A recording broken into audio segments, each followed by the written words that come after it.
Ассалаумағалейкум құрметті көрермендерім, баршаңызға қайырлы күн. Видео көп шықпай кетті. Оның да өзінің себептері бар. Сол сіздерге бүгін видео түсірейін деп көгершінден шығарғам. Келіп жатыр, желапан жақта жүр, мына жақта жүр. Мына жақта тұр, ана жақта тұр, құстар дейтін жиналып қалды. Бір 45 дейма құс бар. Соны енді 1000 теңгеден ішінде азайтам ба деймін, бір 20 шақты құсты алам дейтін болсаңыздар, 1000 теңгеден сатам. Бір 20 құс сатылады ішінен. Қалғандар пока сатылмайды. Бізде мына балапандар, өткенде айтқандай 35 балапаннан 14 штук қана қалды, тек қана.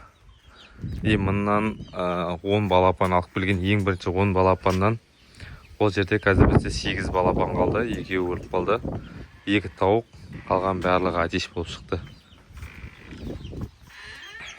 Как мына жақта сосы өзіміздің тауықтарымыз бар. Мына балапандар.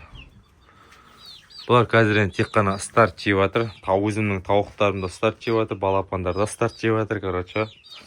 Сосын курение радиус беріп жатырмын тауықтарға. Соның ішінен өздері балапандар, өздеріне керектілерді жеп жатыр. Қалған құтқандар, тауықтардан қалған құтқандарды.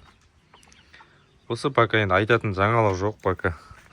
Так, тұрвалар келді. Міне. Оны әзірге ақша ауыспай жатыр.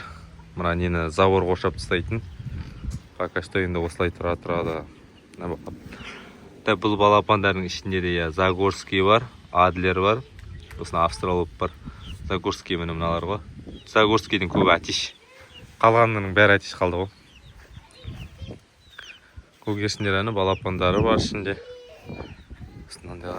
Белыйлар енді менде көбі. Сосын краснылар өзіме шыққан балапандар. Сол краснылардың ішінен енді 1-2 ұшып тұр, жақсы ұшып тұр. Қалғандар әлі қанаты қатпаған ғой. Ертең барлығын ұшырамыз ғой, Алла қосса. Құстар осы есече алам десеңіздер, Орал қаласында номері менің YouTube профиліне бар, номер каналдың дамуына или болмаса құс керек болса, тауық туралы мәлімет керек болса, сол нөмірге WhatsApp арқылы шықсаңыздар болады. WhatsApp арқылы шықсаңыздар сіздерге кез келген уақытта жауап беруге дайынмын.